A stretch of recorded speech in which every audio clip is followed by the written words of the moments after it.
No, con ustedes les recuerdo, les repito, se pueden comunicar conmigo a través de mensaje de texto al 787-599-9188. Me va a llegar aquí a mi teléfono y yo con mucho gusto comparto su inquietud, su pregunta, su duda con nuestro panel legal. Antes de ir a la próximo mensaje de texto que tengo que recordarles que cualquier planteamiento que nos hagan, como me va a hacer este caballero ahora relacionado con los testamentos, cualquiera de las opiniones que den nuestros licenciados, es meramente una opinión. Al planteamiento que ustedes hacen en ningún momento constituye una relación de abogado y cliente.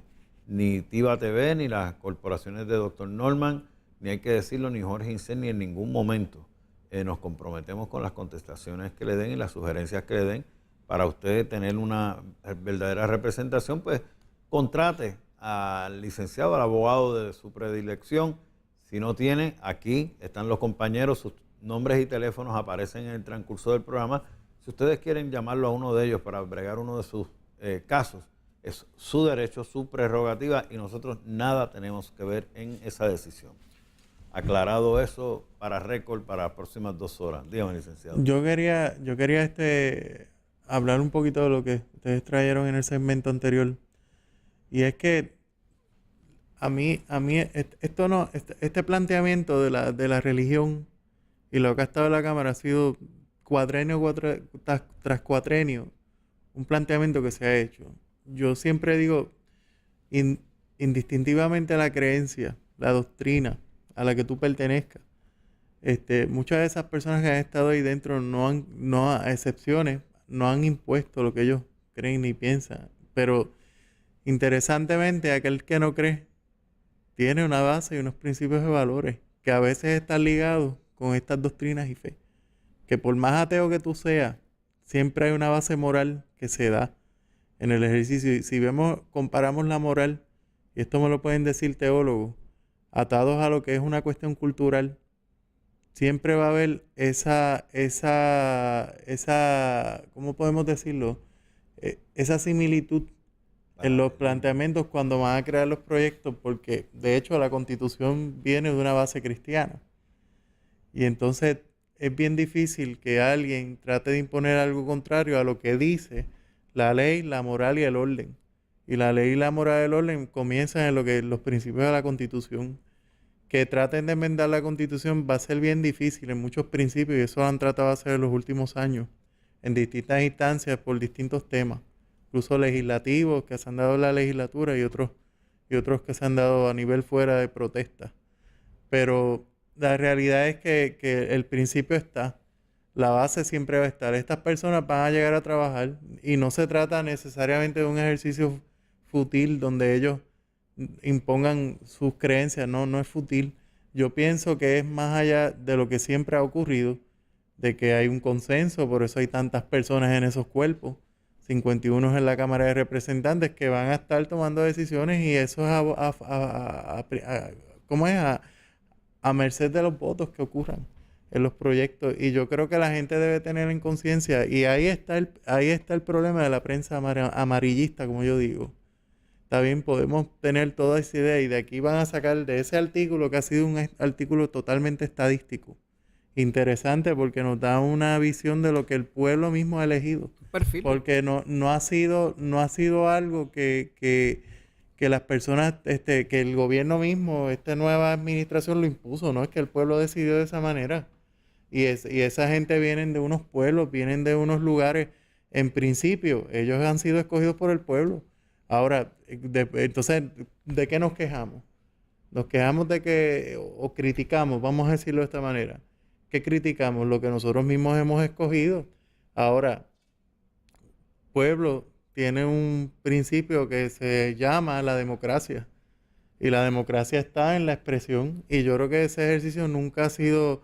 Hay instancias que ha ocurrido que se ha coartado ese derecho por distintas circunstancias. Pero esto es un pueblo libre de pensamiento.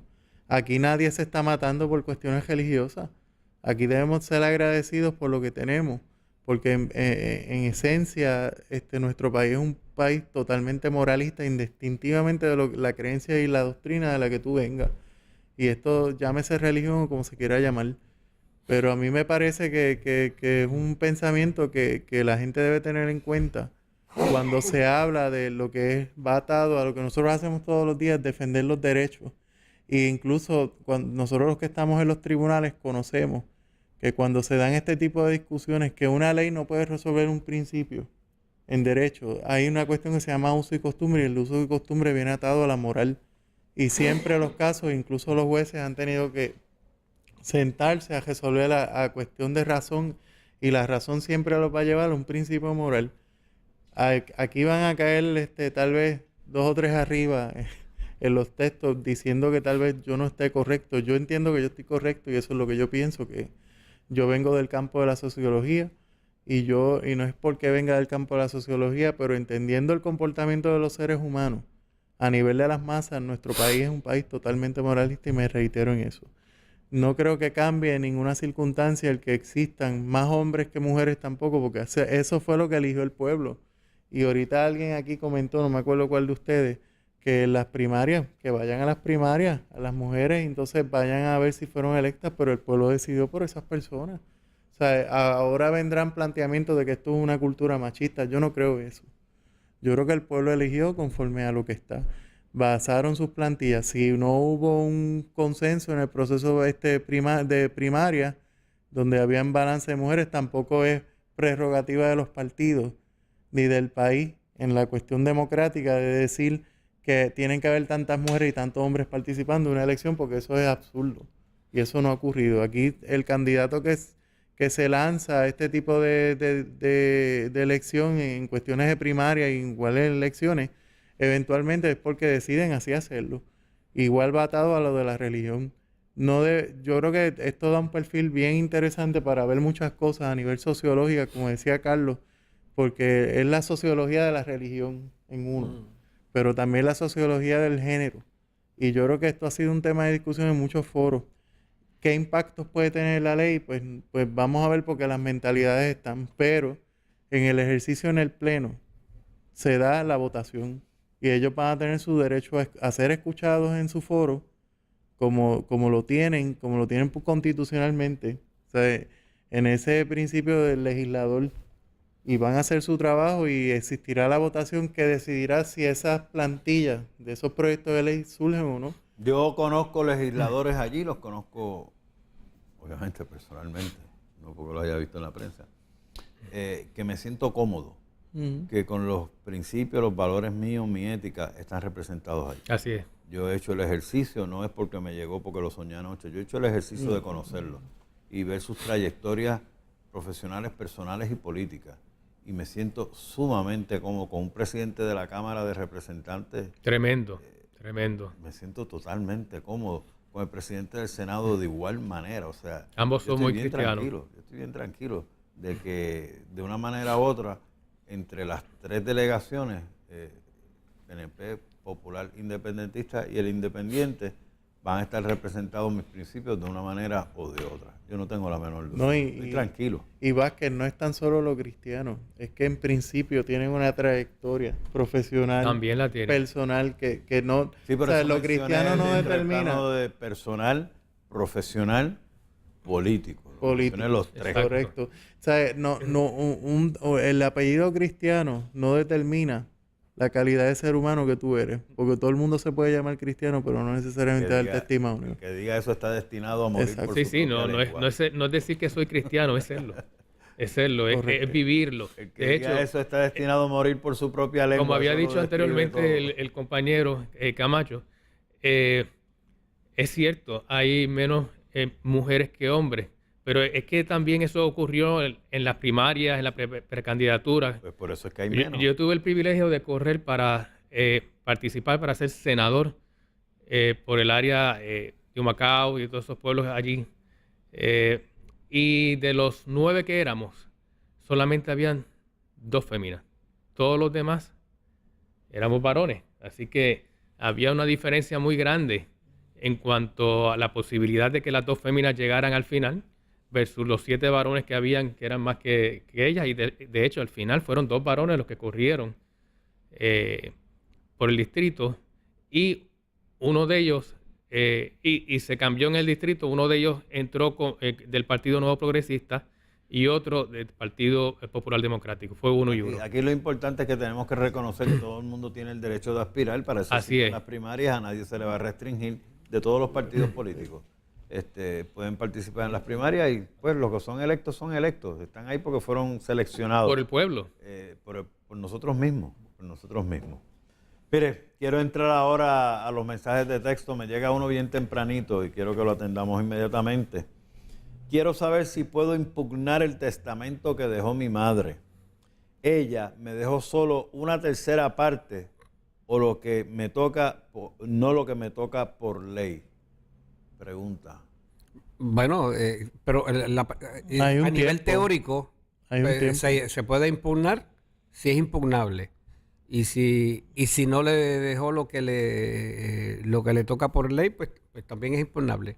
Pero eso es la teoría. Ahora, ver la realidad y los hechos para corroborar que la aseveración teórica es la correcta, pues ya eso es otra cosa. Y te pues, Y hago el una término. pregunta yo aquí sin tener la información de él, ¿verdad? Inmediatamente, pues a ver si podemos añadir un poquito de más información.